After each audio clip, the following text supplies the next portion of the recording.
আসসালামু আলাইকুম ওয়া রাহমাতুল্লাহি ওয়া বারাকাতুহু।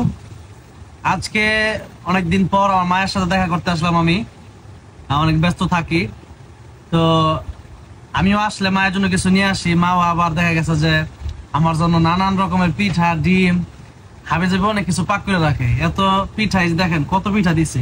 আপনারা এই পিঠা চিনেন কিনা জানি না, এটা গ্রামের ঐতিহ্যবাহী একটা পিঠা, তেলের পিঠা আমরা বলি আর কি। আপনাদের এদিকে কি নাম এটা জানাবেন।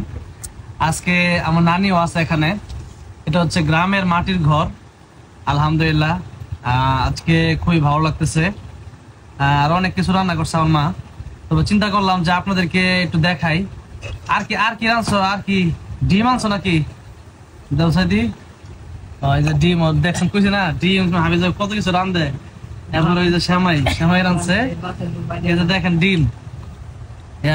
আবার আমার মা এখনো মায়ের আছে, হাঁস আছে, হাঁস আছে না, হাঁস মুরগি আছে, হাঁস মুরগি সব আছে। যাই হোক আলহামদুলিল্লাহ মায়ের হাতে রান্নার স্বাদ অন্যরকম। আসলে এটা আসলে শুধু খাবার না, এটা একটা দোয়া।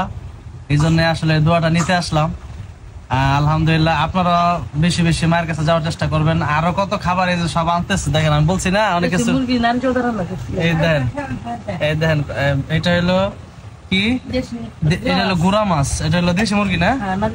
এই যে আমার মায়ের সবচেয়ে ফেভারিট হচ্ছে, আমার কাছে আমার মায়ের সবচেয়ে ফেভারিট রান্না হচ্ছে এই চেপার ভর্তা।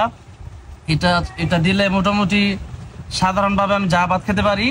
এমনি যদি মনে করেন যে 1 প্লেট খেতে পারি, চেপার ভর্তা দিয়ে আমি 2 প্লেট খেতে পারি। তো যাই হোক আজকে এই চেপার ভর্তা আর পিঠা, চেপার ভর্তা দিয়ে ভাত খাবো। আগে পিঠা দিয়ে উদ্বোধন করতেছি। এটা কি আনছো? আবার আরেক মুরগি না। দেখেন খাবারের অভাব নাই, কিন্তু কথা হইলো যে আরো মানে আমার কাছে যখন যায় আমার মা আমার মাদ্রাসায়, তখন ব্যাগ ভরে এত খাবার নিয়ে যায়, এগুলো মনে করেন যে 1 মাসও চলে যায় খাবার, মানে এত পরিমাণ খাবার। তো যাই হোক আল্লাহ আমার মাকে নেখায় দান করেন, সবাই দোয়া করবেন আমার মায়ের জন্য। আর মায়ের দোয়া নিবেন, তাহলে আশা করি আপনার জীবন সুন্দর হবে। আসসালামু আলাইকুম ওয়া রাহমাতুল্লাহি ওয়া বারাকাতুহু।